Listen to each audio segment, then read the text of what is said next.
How are you all? All fine? Good. So students, myself Mohammad Faizan and I am your drama teacher. और students, आप सभी जानते हैं कि this is very precious time for us, कुछ सीखने का, कुछ क्रिएटिव करने का। तो आज हम सीखेंगे थिएटर। अगर हम थिएटर की बात करते हैं तो सबसे पहला क्वेश्चन आता है कि what is theatre, what is drama, what is acting. तो आज हम इस पे बात करेंगे।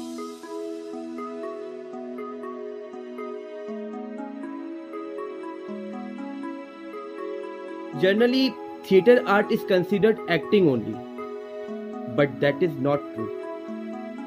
Because theater is a vast subject. बहुत बड़ा सब्जेक्ट है थिएटर, जो केवल एक्टिंग से पूरा नहीं होता। And students, if you want to become a theater artist, so you have to work on scripting, translating, dancing, singing, set designing, costume, makeup, direction, instrument playing and acting itself. Now students, drama, play. Basically drama is divided into two parts. जो play होता है वो दो part में divide होता है।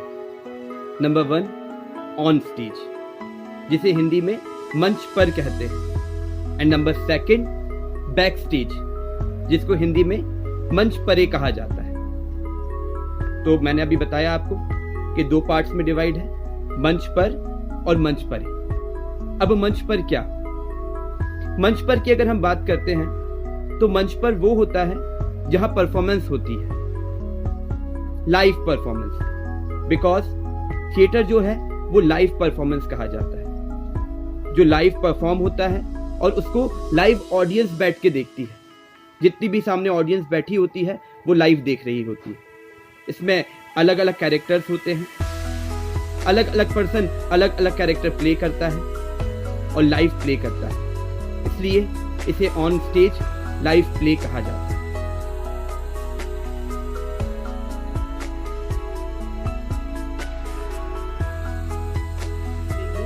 कि ये प्ले परफॉर्म कहाँ होता है, क्या इसकी कोई सुनिश्चित जगह होती है, कोई प्लेस होती है जहाँ पे ये परफॉर्म हो? अगर आप ऐसा मानते हैं तो ये भी बिल्कुल गलत है। बिकॉज प्ले तो कहीं भी परफॉर्म किया जा सकता है, चाहे एक वो बहुत बड़ा हॉल क्यों ना हो, चाहे एक छोटा सा कमरा क्यों ना हो। इसको हम किसी ग्राउंड में भी परफॉर्म कर सकते हैं, या कोई फेयर, कोई मेला लगा हो तो वहां पे भी परफॉर्म किया जाता है प्ले। तो इसका मतलब ये हुआ कि इसकी कोई एक जगह नहीं होती है पर्टिकुलर कि हम एक इस स्थान पे इसको परफॉर्म करें, कहीं भी परफॉर्म कर सकते हैं। और ना इसका कोई टाइम होता है परफॉर्म करने का, कि ये सुबह परफॉर्म हो या शाम को हो या दोपहर को हो। इसको हम कभी भी परफॉर्म कर सकते हैं प्ले को। प्ले के लिए कोई टाइम, कोई जगह नहीं होती। अब अगर आपने देखा होगा, आपने भोपाल में भारत भवन का नाम तो सुना ही होगा और देखा भी होगा भारत भवन। आपने, हम भारत भवन की बात करें तो भारत भवन के अंदर हम जब जाते हैं तो वहाँ एक ऑडिटोरियम, जहाँ पे एक प्रॉपर स्टेज है, ऊपर लाइट्स लगी हुई हैं, साइड में दोनों साइड विंग्स हैं जहाँ से एग्जिट एंट्री होती है आर्टिस्ट की जब वो प्ले करते हैं। और स्टेज के जस्ट फ्रंट में आप देखेंगे तो सीढ़ियाँ बनी हुई हैं, उस पे गद्दे रखे हुए हैं जहाँ पे ऑडियंस आके बैठती है और प्ले देखती है। तो इसका मतलब ये हुआ कि वहाँ हम परफॉर्म करते हैं, वहां परफॉर्म हो सकता है। अगर आप उसी भारत भवन के थोड़ा सा और अंदर जाएंगे, ये ऑडिटोरियम के साइड में, तो जितना बड़ा ये ऑडिटोरियम है उससे एक थोड़ा छोटा एक कमरा है जिसमें कुर्सियां लगी हुई हैं और सामने एक फ्लोर है। उसमें ऐसा कोई प्रॉपर स्टेज नहीं बना है, सिर्फ एक फ्लोर है। वहां पर भी प्ले परफॉर्म होता है। और ये तो इंडोर की बात होगी। अगर आप भारत भवन के पीछे बैक साइड जाते हैं, जो जहां से लेक दिखता है, तो वहां अगर आप देखेंगे तो एक ग्राउंड है सिर्फ। वहां कोई स्टेज नहीं है, कोई फ्लोर नहीं है, सिर्फ एक ग्राउंड है मिट्टी का, जिसके सामने सीमेंटेड सीढ़ियां बनी हुई है, स्टेयर्स बने हुए हैं। वहां पर भी प्ले होता है। जो स्टेयर्स है उस पे ऑडियंस आके बैठती है और वहां पर सामने ग्राउंड में प्ले होता है। तो मेरा केवल बताने का ये अर्थ है आपको कि जो प्ले है वो कहीं भी परफॉर्म हो सकता है, जो मैं पहले भी बता चुका हूं आपको। इसके लिए कोई प्लेस नहीं होती कि सिर्फ एक पर्टिकुलर प्लेस पे ही प्ले परफॉर्म किया जाए।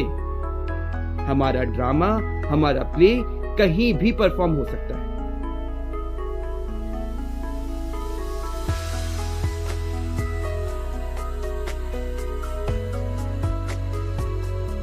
तो स्टूडेंट्स, अभी हमने जाना ड्रामे का फर्स्ट पार्ट जो है मंच पर ऑन स्टेज।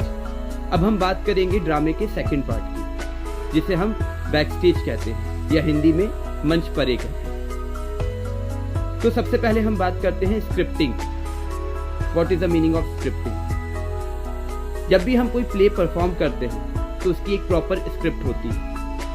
कई राइटर्स ऐसे हैं जिन्होंने प्रॉपर नाटक लिखे हैं, स्क्रिप्टिंग करी है, मगर कई राइटर्स ऐसे हैं जिन्होंने उपन्यास लिखे, कहानियां लिखी, और अगर हमें उसको नाटक के फॉर्म में लाना है तो हमें उसकी स्क्रिप्टिंग करनी होती है।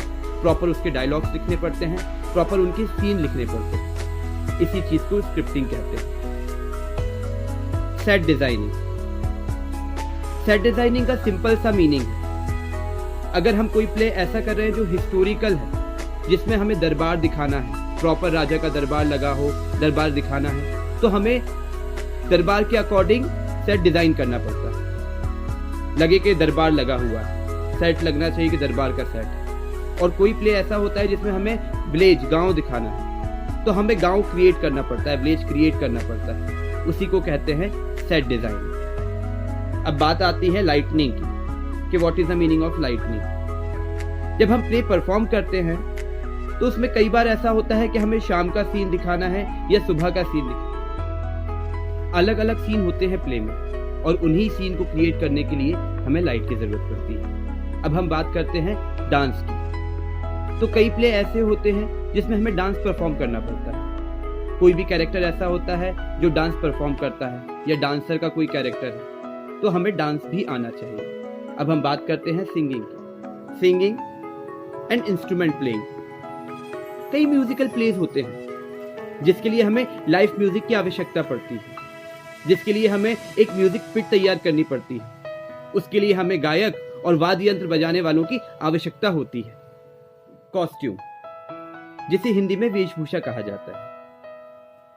किसी भी कैरेक्टर को क्रिएट करने के लिए उसकी कॉस्ट्यूम की जाती है कि अगर राजा होगा तो राजा क्या कॉस्ट्यूम पहनेगा, और भिखारी होगा तो भिखारी की कॉस्ट्यूम क्या होगी। या रियलिस्टिक प्ले होते हैं तो रियलिस्टिक में हम रियल लाइफ में कौन सी कॉस्ट्यूम यूज करते हैं, उसी को कॉस्ट्यूम कहते हैं। मेकअप, जिसे हिंदी में रूप सज्जा कहते हैं। हमें प्ले में मेकअप की भी जरूरत पड़ती है, क्योंकि हमारे प्ले के कई कैरेक्टर ऐसे होते हैं जो ओल्ड एज कैरेक्टर होते हैं, बूढ़े कैरेक्टर्स होते हैं, और जो हमारा एक्टर परफॉर्म कर रहा होता है उसकी एज कम होती है, तो उसको हमें वो बूढ़ा दिखाने के लिए, वो एज दिखाने के लिए उसका हमें मेकअप करना पड़ता है। Now students, the most important part is director, क्योंकि जो एक स्क्रिप्ट होती है उसको डायरेक्टर ही डायरेक्ट करता है। डायरेक्टर ही हमें बताता है कि एक्टर को कहाँ से आना है, कहाँ जाना है, कहाँ खड़े होना है, क्या डायलॉग बोलना है, कैसे डायलॉग को अपने एक्सप्रेस करना है, या वो जो कैरेक्टर है वो क्या कॉस्ट्यूम पहनेगा, या इस जो प्ले है इसका म्यूजिक कैसा होगा। ये जो लाइट जो मैंने अभी आपको बताई थी कि लाइट कौन सी लाइट कब कहाँ आएगी, ये एक डायरेक्टर ही क्रिएट करता है या डिस्कस करता है सबसे कि हम इसको किस तरह से कर सकते हैं।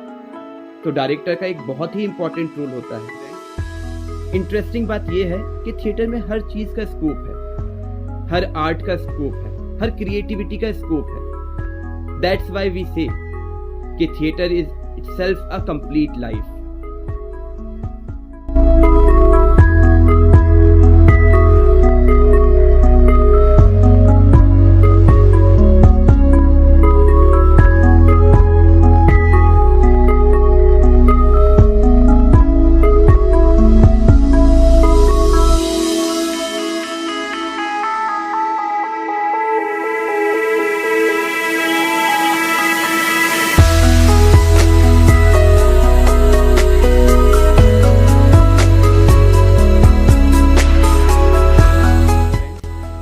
आज हमने थिएटर के बारे में और ड्रामे के बारे में बात करी। अब नेक्स्ट क्लास में हम इसकी हिस्ट्री पे बात करेंगे। Till then stay at home, be safe and be happy.